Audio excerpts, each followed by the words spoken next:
We're Isabel and Kim, girlfriends living in France and chatting about everything going on in our lives. Come hang out with us while we cheers with an Aperol Spritz, swap stories, get into some deep talks, and share what we've learned along the way.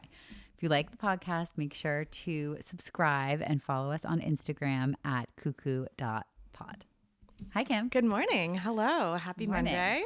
You have an exciting acupuncture after this, I heard. I'm so excited. I started going to acupuncture 2 weeks ago. I've only gone once, and I'm obsessed. I said the only time I've ever done it is to try to induce labor with my son, and it didn't work. But I did feel like surprisingly good, but not right after, like a few days after. Look, I'm sure this is like, what is it called? The like pill effect, whatever.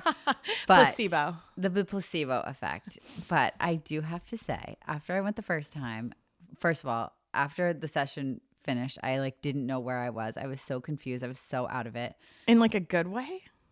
I just like don't really know what happened in there. I don't know if I fell asleep, but like I felt so weird.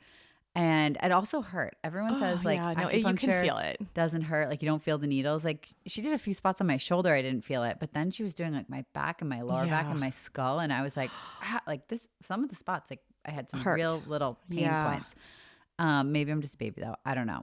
But I will say, so the rest of the day I was like empty. The next day my back was so sore where all the little spots were. Needles, yeah.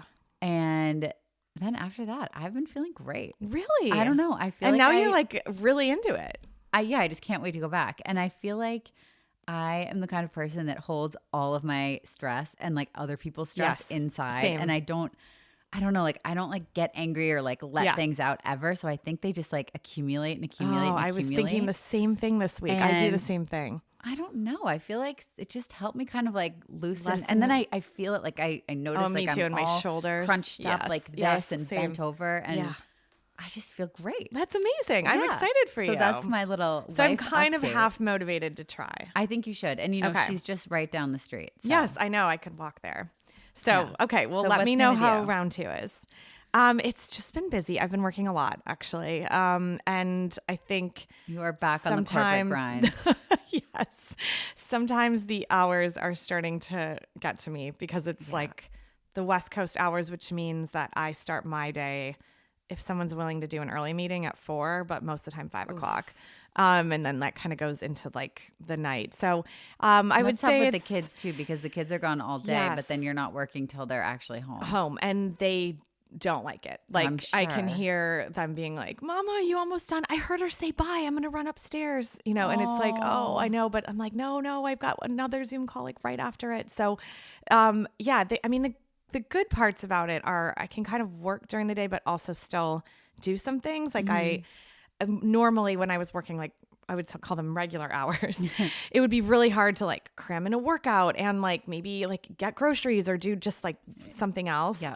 And now it's like my mornings are very chill. Like I journal, I can like go for a run or work out. And so I sort of have a little, it's like time for myself, which is, I would say, a rarity in when I was normally working like day hours. So there's good and bad, but I would say in general, if anyone can relate to working on opposite time zones, I'm sure a lot of you can. It's this is the first time I've done it like full time, and it's definitely kind of a totally different mind shift. So I also feel like the West Coast is tough with here because it's 9 hours, right? It's 9 hours. Like, I think the East Coast would have been easier. Tough with like the East Coast is easier, definitely easier, but you have such a small window of time where you can do calls with people because most people won't take a call before 9:30 or like. Well, because in the East Coast later work, like people work later at night versus like I've noticed like California is much more, they start a little early. Like people are willing to do meetings with me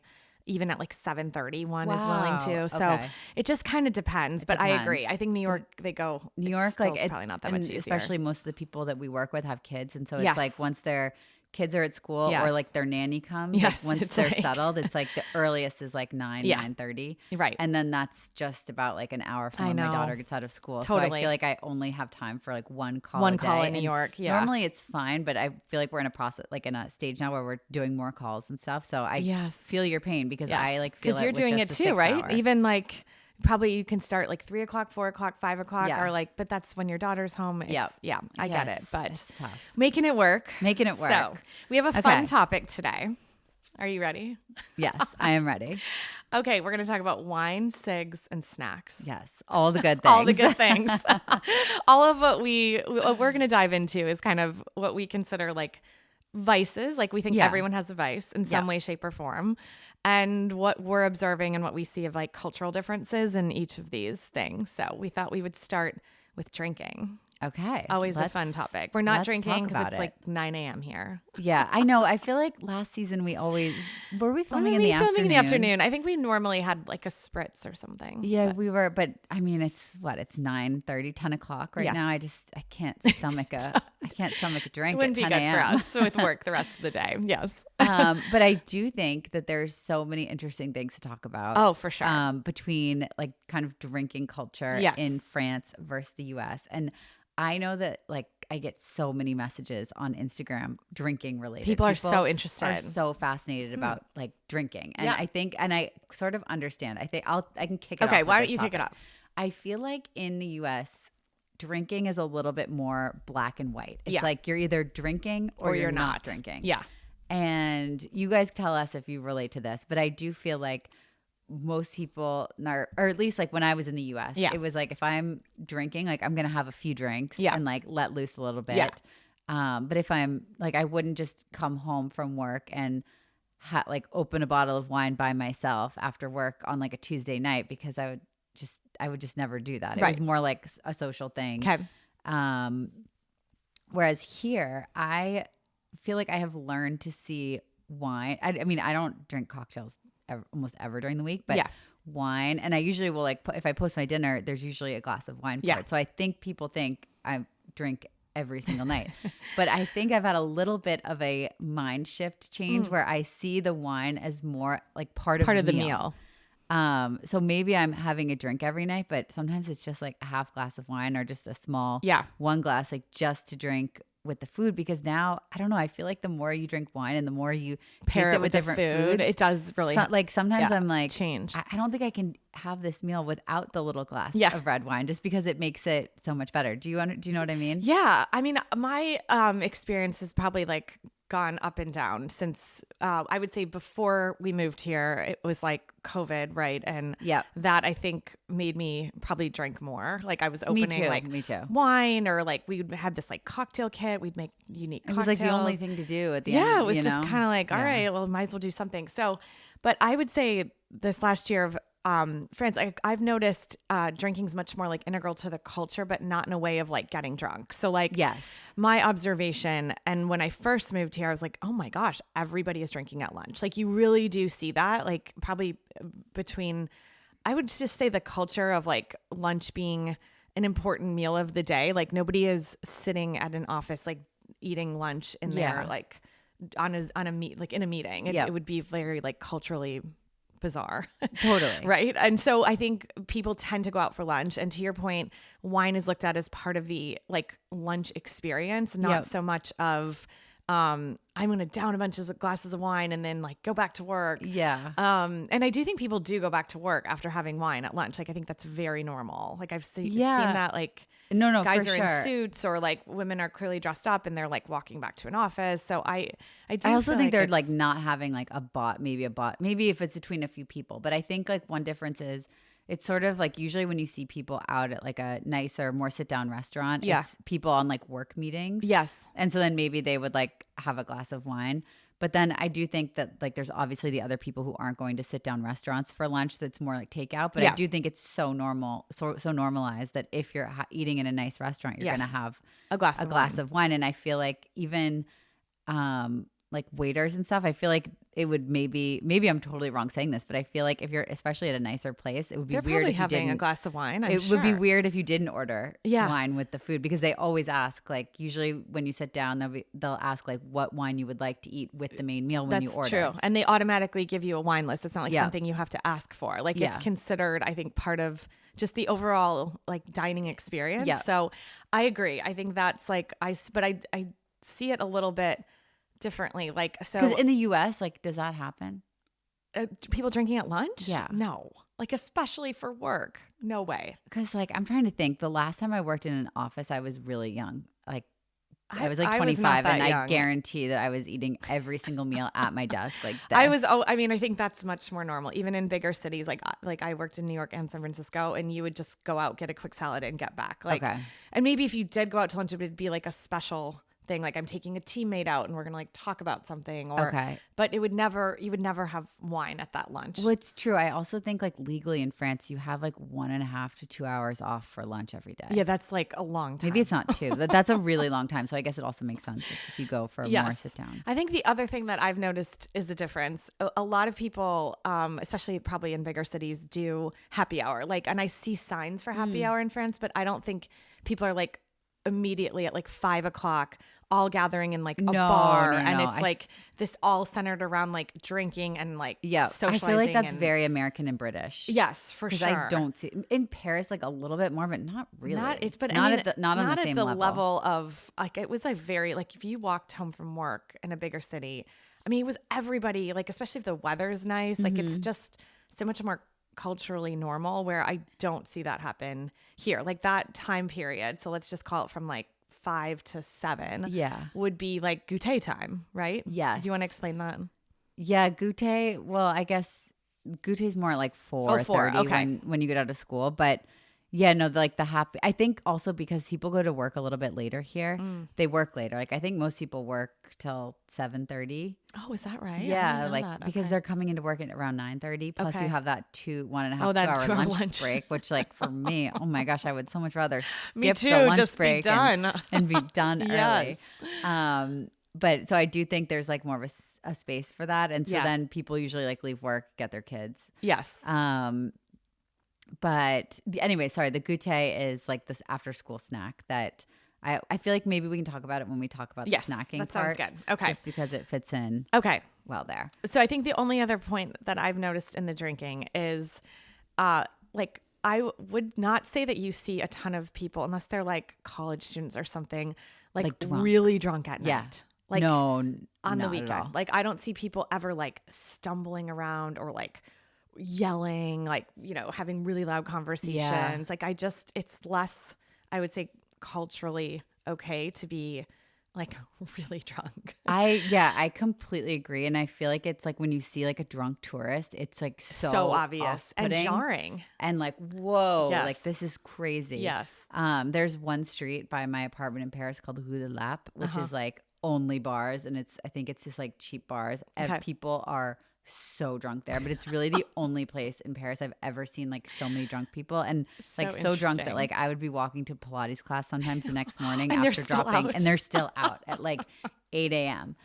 So it happens. It just happens, not but like not the norm. At all, like not at all the norm. Yeah. And it like when I see that here, I'm like, oh my gosh, like what is this person thinking? Like this is reckless. Yes, but it is like I do think. That's to your point. It's like sort of on or off. Like for those people, like that's usually like their vacation. They're trying to like let go, and that's like trying to have fun. I'm gonna have a good time. And then I think people really go like cold turkey. Like I'm not drinking. Like my thing would always be like I'm not drinking like Sunday through Wednesday, and then like Thursday it's like it's kind of part of the weekend. And like I think more people have that mentality of it's like. To your point, like black and white, it's on or off. Yeah. And I don't know. I think I'm learning, like, I think the moderation I'm appreciating more than I am like the complete on or off. Like you're also like less hungover. Who wants a hangover? I honestly can't handle a hangover. It's at this stage of life. As we're getting older. I can't do it. I literally can't do it. But I actually have a theory about the whole drinking culture. What's that thing? I'm curious what you think about it and what you guys think about it. But I think because in the US, drinking, like you can't drink till you're 21. Right. And so there's this whole thing. It's like, here's something cool that we can't do. And it felt like, at least like where I grew up, high school, even I guess when did I have probably at like 13, like everything revolved around like who's gonna like buy us beers for this weekend. Like drinking was such like a part of you're so the right. night. Do you know what I mean? And that. Like it was never like guaranteed. So it was like, oh, like so and so's brother just got a fake ID. He might be able to get us like a 12-pack or like how much does beer come in? 12-pack? I don't even remember. Yeah. Like might be able to get us a 12-pack, but like that, like I remember taking alcohol from my parents.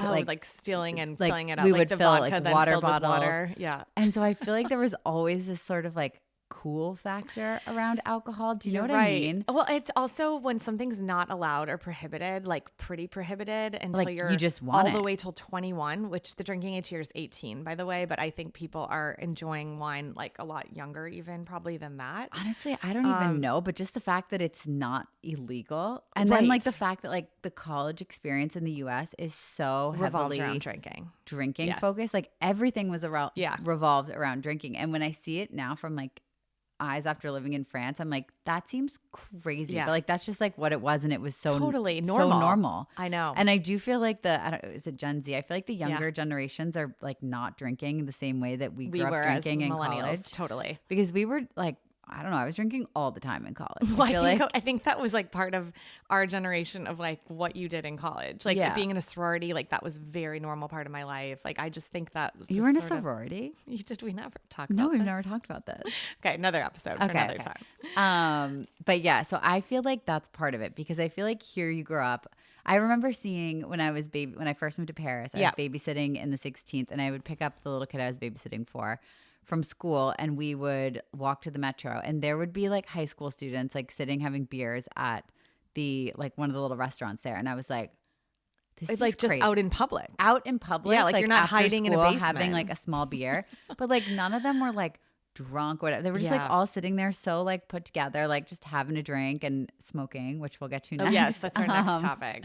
But I think you're so I think right. there has to be something about this because then like remember like the 21st birthday party and everyone's like 21 shots. I mean, it's definitely just didn't not do that. Okay. But like there was such a big thing up to it. And then I think when like the drinking culture has been that intense up to the point of 21, and then you kind of like stay like in that drinking culture for of, a like, long drinking time, to get of course, drunk because it's like a thing that you do. Right. Whereas I don't, and I'm sure that college students, and I'm not saying that like kids no, in I France definitely don't, like, see a lot of college students, have fun, like here. experiment, whatever. But I do feel like there was a different level of intensity in it in the US than there is here. Agree. Which I think is a great thing. And I'm hoping that my daughter has just like a very, you mean the more like the French mindset of drinking versus because honestly like now with my mom eyes I'm like, this is like so dangerous.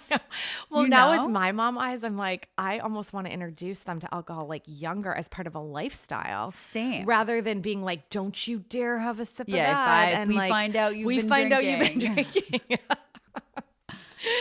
So to me I'm like, oh my gosh, I would much like more comfortable with this type of an experience than the US one because like it's just crazy, like young kids. Well, there are, I mean, think of the alcohol related deaths in like high school and college. It's very sad. Oh, I didn't even know about that. No, it's really bad. I mean, I knew like 2 kids that died in high school. Wow. Yeah. I mean, it's like, and the drinking and driving. I mean, it's a lot. Oh yeah, the drinking and driving was very scary. My parents were always very like, if you need a ride anytime. Oh, I know, same. You call us, like you're not getting in trouble. You just call us. So I always called them. But that scared me too. We had like a couple. Yeah, it's in like the towns around me where like teens would just like die drunk driving. That was just like terrible. I know. I hate that. Oh. Okay. So moving on. Let's talk about smoking cigarettes. Cigs, vapes.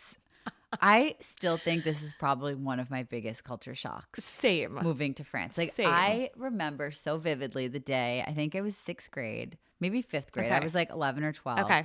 And some woman, like a nurse, shows up at school and they're like, today we're talking about like the dangers of smoking. Was this part of your DARE program? Number DARE?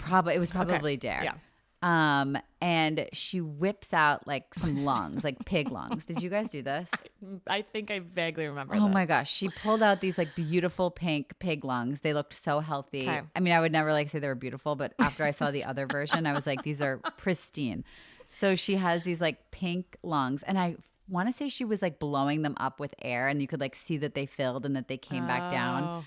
And the color was just like to emulate regular people's lungs. Yeah, so this is like what our lungs looked like. Okay. All of us students in the class. Okay. Then she pulls out the smoker pig lungs. They were black. They were decayed. They didn't puff as much.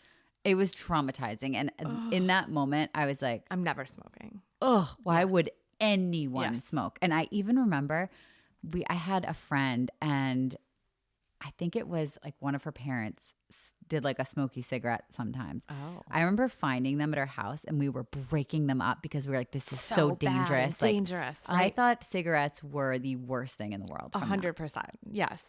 I remember like, I don't have that specific of a vivid lung of a pig I was lung. traumatized. This has lasted for you for a long time. But I just never like saw the desire. Like it didn't look cool to me. It didn't look like something I was like, I've never smoked. Like I'm just not. Ugh.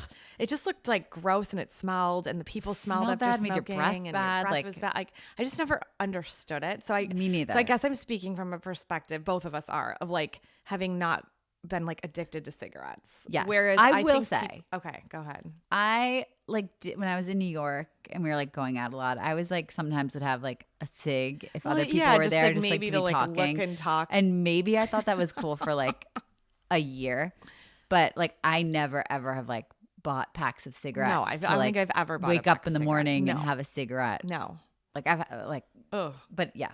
So moving here, okay, smoke blowing in your face. Okay, let me just say, I studied abroad 20 years ago and lived in Spain. I talked about this a while back.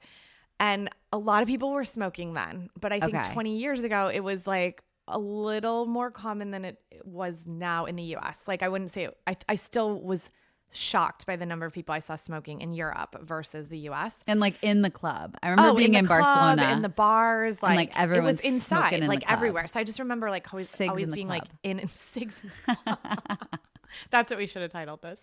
But so then I thought, okay, well, clearly by the time I live in France, in France it must be different too than maybe Spain. No, it was like, I feel, I actually looked this up. So it's 33% of French people smoke, and this is an average, and 11% of Americans smoke. Oh yeah, that's a big difference. So that's a big difference. And I will say, I think that percentage goes a lot higher depending on where you are in France. And maybe also that percentage is a lot higher depending. I mean, it's an average, right? Yep. So it's probably a lot higher than in where you are in the US. But it almost feels like way more than that when you're sitting at a cafe here. Like I look around and I'm like, this is easily 60 to 70% of people are smoking. They always put an ashtray down. Like no matter any restaurant you're at. I know my daughter's always, when she was little, would always go right for the ashtray. And I was like, oh, please don't touch them. Hands off. Yes. And I would say it's like for a French person, it's not just like they're having one cigarette after their meal. Like sometimes I see them having a cigarette before their meal, a cigarette in between courses. There's like a constant influx and then of like smoke. The vaping too. The vaping. I honestly feel like in Paris at least, like I don't see as many cigarettes, but everyone is walking down the street with a vape. Just vape. And then you just get these like waves of bursts of like strawberry tobacco. I really don't like it. So I was thinking, I don't want to sound so judgmental. I understand like everyone has their vice. Of course. That's what, and we're saying, I'm like, I definitely like mine is more like drinking than it would be smoking, but I'm not judging people that smoke. Like, in fact, I would say my perspective now is like the girls kind of look cool. They do look cool. They look so cool. No, I agree with you. I'm like, they have this like, and they're, I don't know if not with the vape, but like the cool Paris girls with like the skinny, and they're like the little skinny cigarettes. I'm like, and it's usually like a super cool outfit, and then they've got the long, and I'm like, this like makes it look cool. I get it. Like I can see growing up in France and thinking that smoking is cool. And then I was thinking, then I saw like a lot of families yesterday. We went to lunch, and they have kids like in strollers or sitting at the table with them. And they're just smoking like openly in front of their children. I see that too. And then I'm like, oh my gosh, that I saw like a little bit of smoke blow into like the stroller where the baby was. And I got like, in my head, I was like, oh, this is so bad. Granted, we were outside, of course, but like my immediate reaction, I think, because we grew up also learning like to your lung example that like smoking so bad. Yeah. And I don't think they're necessary. I don't know this, so please correct me if I'm wrong, but are they teaching like smoking so bad here, or is it like probably like drinking where it's less extremes? Like they're not. I don't know, but I do think they should bring in the pig lungs. I mean, I guess that would help.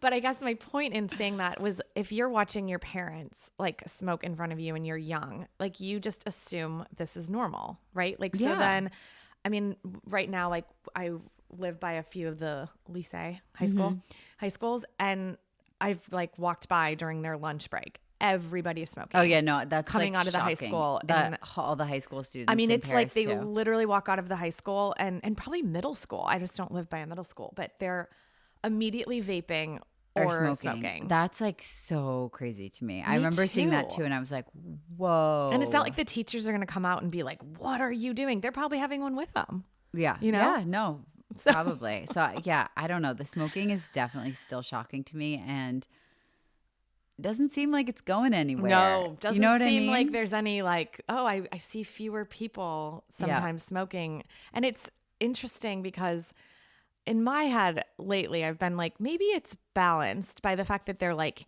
eating a lot more healthy. They're walking a lot more than This has always a been lot my of Americans. Theory. This has always been my because I'm theory like, do on more this. people die of lung cancer here, or do more people? But then I'm like, maybe it's balanced by like the fact that they're eating a lot healthier and more like local and more less like chemicals in their less chemicals in their food. Like I don't know, more. maybe there's something to that balances out the smoking. This has always been my theory about the smoking in France. Is like they can get away with it because the rest of their life is so relatively much more healthy. They're not binge drinking. Right. They're not having tons of processed food all the time. Basically, like all the reasons that you just said. And so I feel like they're able to get away with it. Because can you imagine if we threw into the U.S. like also 30 like a lot of people smoking, a third of like, Americans also smoking. Where would like and it would be bad. And so maybe this is why they came in with the pig lungs and they were like, we got to fix stop one thing. Which leads us into our next topic, which is snacking and sugar. Snacking and sugar. Okay, I love a snack. I really love snacks, and I do like sugar. Well, of course, all of us like snacking and sugar. I know, but some people are more like, but actually, I can't tell. I think I go through phases. Like sometimes I'm more like sugar focused for snacks, and other times I'm more like savory, salty. Okay. Focused for snacks. But sorry, I'm getting distracted in my own snack preferences. I think what we're trying to talk about here is like snacking in general. Yes, compared to the U.S. And sugar compared to the U.S. So I can kick us off. Why don't you kick us off? The sugar part. Yes. So I think there's a lot of sugar in France. Same. And when I moved here, it was actually one of the another cultural thing. shock. Yeah. Because like if you sit down at a restaurant, even like with my husband, I remember he always had like fresh squeezed orange juice for breakfast. Yeah. And like to me, I'm like, juice? Sugar. Yeah, juice. Like, who's drinks having juice? Like soda. And you notice like people drink juice and they drink soda. And if you look like at a cafe, like not everyone's drinking alcohol. A lot of people are having like a Diablo, which is like sparkling water with like the syrup in it, the sugary syrup. And that's what they serve kids. They serve that. Kids always have like a sirop when they go to a restaurant. You want to describe what that is? Because I found that is like so strange. And didn't allow my kids to have it for a while. And now they're basically having it every time we go somewhere. Yeah, my daughter has it every time too. But like we only have it at a restaurant. Me like, too. I don't like buy it at home. It's basically just like a simple syrup. Okay. A flavored with a simple flavor. Syrup. So it's sugar water with But they flavoring. serve it like, okay, can I just describe how they serve this? Because I found this so strange. So they bring it to the table just like, it looks like concentrated simple syrup in the bottom with ice and a straw for the kids. Yep. And then they pour water into it. Or you can pour sparkling. Or sparkling water. And then they just drink that as like their, kind of like if you were having a glass of wine, they would have they call it sirop. It's nice. Everyone's got their own little drink. But at first I'm like, oh my gosh, I'm definitely not letting my kids have that. They can have water with their meal, but they're not going to have this like straight up sugar in a glass. I know. And now I just feel like, why not? Everyone else is doing it. So you it have taste good. I've never even tasted it. Have you? It's so gross. It's gross? Okay. It's just, you know what it is? I don't like eat a ton of sugar. So I feel like I am sugar sensitive and it is so sweet. Is it really sweet? Okay, like I can makes imagine. your eyes I mean, it looks roll like back it's in your just head. Straight sweet. sugar. It's very, very sweet. Okay, but I will say, so my husband loves mint syrup. So the syrups come in all flavors. Like, mint, fraise. Oh, we'll say it like, in English. Blueberry, grenadine, fraise, peach, lemon, lemon, or like you can get if you go to the grocery store. There's like a whole row of just the syrups you can get, and he really likes the mint one with water. Which I've tried that one actually. It's like drinking really like liquid toothpaste. No, it's drinking Listerine. Oh, exactly. Yes, I think it's so gross. But I posted about this once on TikTok, and someone was like, "You need to mix it with milk and some vanilla." Milk and vanilla. What is it like? Then it's like a mint milkshake. It's so good. I still What? I can't even disgusting. buy it because I'll be tempted to have it. No. It's delicious. Oh, it's so good. All right. So I anyways, don't that's totally the only believe you cereal on I this can one. have. No, Okay. I'll make it for you. All It's right. really, really Okay. good. Come back. Let's come back to Okay, so you have like your sugary drinks that are Yes. just like socially acceptable. In the US, if you're French and you're listening to this, like I would say that like soda, depending where you live, like like sugar drinks really is like not okay to be so serving poorly children seen. in the You US. could never give someone else's child. You would never go to a birthday party and serve Coca-Cola to children in the US. And that's like, I remember maybe depending where you live too. But okay, yes, at least we're on saying the like East on the Coast, East Coast and West Coast. I was shocked. Like my son went to his first birthday party when we moved here for a French child in his class. And they're like, Coca-Cola? And I was like, what? No, absolutely not. You're not serving him Coke. And then I was like, well, no, I got it. And he goes, and he looked at me like these eyes were like huge, like, what? I get to have Coke. He's never had it, right? Because you just wouldn't serve like a 6-7-year-old at the time, like a Coca-Cola. I just wouldn't personally, but anyway, so go on. Sorry. So the drinks are accepted. I would say that like kids, like for example, for birthday parties. Yes. Any birthday party you go to, there's like like probably juice, cake, and like bonbons, candy. Yes, all in within 2 or 3 hours. Yeah, like we were at a birthday party on Saturday, and the kids had like so many candies and cake. It's just normal. And I don't know. Now that I'm like used to it, I'm like, and I don't know. The candy is also probably a little better here. It's usually like the Haribo, and they don't have the artificial colors. See, here. I didn't know that they were made with like beet juice. That, it's like all concentrates, like different colors. That's way better. Which is so much better because I really don't think that artificial coloring is good for kids. And I completely understand why like people try to limit the sugar stuff in the US. But here it's just like so normal. But at the same time, kids aren't having like candies and maybe they're having cake every day because of the goûter. I feel like kids do eat a lot of sugar. That's where here. I can't really figure it out. But this is another thing I'm coming back to. I think it's just balanced with the fact that their meals are so healthy. Yeah. Yes. No, I think you're right because like their lunch most kids is are very having healthy at some kind school. of cookie, like even packaged cookie or like croissant or pain au chocolat for the goûter or like one of the little breads with chocolate. They're definitely having like a sugary snack probably at least once a day. But the meals at school, like the meal at lunch is so balanced. It is. And multiple like courses. It's not just like quick. And I think they eat like a little bit slower. So it's probably like processing. Yeah, they have easier. an hour they to have a eat. whole hour to eat versus like this is a big difference from the US. Like my son and daughter would always come home and be like, we had like 20 minutes and I could barely eat because they're just rushing through lunch. This is what everyone said to my school menu videos. It's like, I wish my kids could eat like this, but there's no way that they could in the US. eat all of this in 20 minutes. Right. And that's actually like crazy when you think about it. Oh my gosh. I don't know about your kids, but my daughter eats really slow. And it was my the thing when daughter she eats was slow, too. little. Yeah. I'd be like, oh my gosh, I'm so tired. so tired Like, of can her we get eating. these like little things of rice down a little bit faster. faster like, for dinner? And it would just really linger at the Yes. dinner. But I was like, okay, I don't want to rush her. No, I know. But it's even so nice like my that they son have would that. say, I could have gotten seconds, but I didn't have time. They were done. So I was still hungry. And I'm like, it like kind of breaks your heart. Yeah. So anyways, I think the sugar is balanced with the fact that they're eating slower and eating like more like less processed, healthier probably foods for their lunch that they're being more natural served. foods. And then after dinner, like your daughter like doesn't have dessert, like because she had a goûter in the afternoon. No. Which she has is like a yogurt actually, before bed, a yogurt and a banana. Right, which is like much healthier than like I feel like in the US I would always be like, okay, you guys can have dessert, like one scoop of ice cream or like some sort of chocolate. Like I would always, I don't know, just became part of our But then I thought about it. I'm like, they're eating sugar right before bed at like 7 versus it like your sugar has time to process if you eat it at 4 as a child and you're probably burning it off. So I think the timing is also just different from the US timing of when you're eating the sugar probably matters.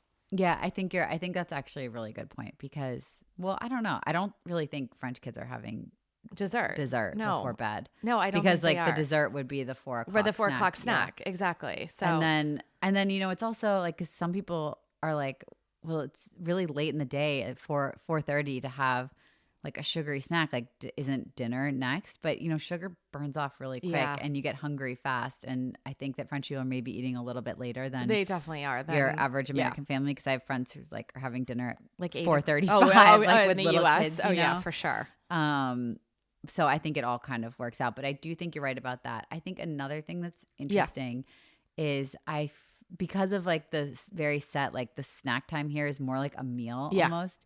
Like people aren't, especially adults, like aren't like grazing throughout the day. Yes, And no. I just remember grazing is not a thing in it's France. definitely not a thing. No. Like you have like your meals and you don't eat in between. Yeah. Maybe you're having a coffee or something. Totally. But you're not having like snacks. And I just like the thing that always sticks with me in the US was when there was that like diet push about like you should be eating six small meals a day. And then you're just like eating like grazing kind of all day long. And I think that grazing is so much more socially acceptable in the US. Like maybe you're eating something in the car ride to work. Oh, for sure. Or you're always rushing, so you don't have those like set moments to like sit and actually eat. My sister has 3 kids, like under 3, and she's a constant grazer. She must be. Like, well, she's exhausted, but she also, I mean, I think she would be this way even if she didn't have kids. She's very, very thin. It's more like she just prefers to graze all day. Like she doesn't like meals. So she's just like, I'll open a box of like Annie's bunnies and have some of those. And then I'll open this and whatever she feels like grazing on, you know, versus like sitting down and having a meal, where I don't think like you couldn't even find things like that enough. Yeah. I mean, you could find packaged foods here, but you just wouldn't graze all day on. Yeah. I mean, I think I used to be more like like I used to eat more frequently. Yeah.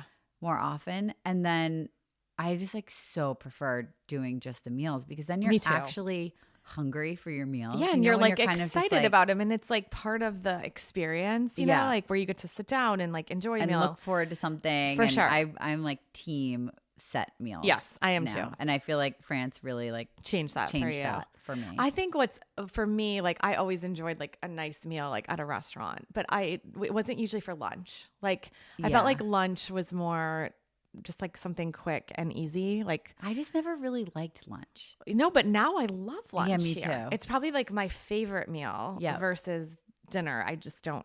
And I eat a heavier meal at lunch usually than for dinner. Whereas in the US, I feel like I ate something very light for lunch. Yes. And then I would have something really big and heavy for dinner. Yeah. And then, you know, you just sleep like so much better when you've had a lighter dinner. Yes. And you actually wake up like actually hungry because you didn't eat like a huge meal before bed. But okay, so coming back to the sugar and packaged food. Yes. I think the other difference I just wanted to comment on, I do think like there is still a lot of packaged foods here, but I don't necessarily think like adults are consuming it. I think it's mostly like for children. Like I think it's geared toward children. I don't think I see a lot of, and tell me if you disagree, I just don't see a lot of adults. I mean, I don't know. It's also eating. like sometimes it's hard to say because we don't, but like, I don't see a lot of adults eating packaged food, but I guess we never know what people are doing inside their homes. But I do just feel like the overall food culture in France, there's so many rules and like there's ways certain of times eating that and you timing eat. and so strict sort of. Yeah, it is that strict. I can't really picture somebody sitting in front of the TV with like a bag of Skinny Pop. Yeah. Like, I don't know. I don't think I see it. I don't think I see it. So correct us if we're wrong. Yes, please do. But I guess like if we sum up the vices, I think that Americans have the vice of snacking, and portion sizes are so big. Oh, we forgot about portion sizes. They're so big in the US. Totally. Which I don't think necessarily plays into the snacking because you might still snack. Yeah, it's true. And it's very confusing. It's very confusing. But I think that Americans have the vices of like tending to drink heavier, drink more, and tending to snack more. And we're making generalizations. This is not everyone, clearly. Whereas the French people tend to do a little more smoking. And enjoy, I would say, alcohol more in like moderation, but more frequently. Like, yes. That would be my takeaway of the cultural, the vices and the cultural differences. But if you guys disagree or you have comments on this, please let us know, because we are also these are our own observations, clearly. Of course. Just ours. That okay, said, yes, go ahead. I wish we could have a little drink, but it's only 11 a.m. So we'll have to have one next weekend together. Next week. Well, and maybe it's like we need to film in the afternoon so we can have our spritz again. Perfect. Okay, well, tune in for next time. Okay, bye. All right, bye.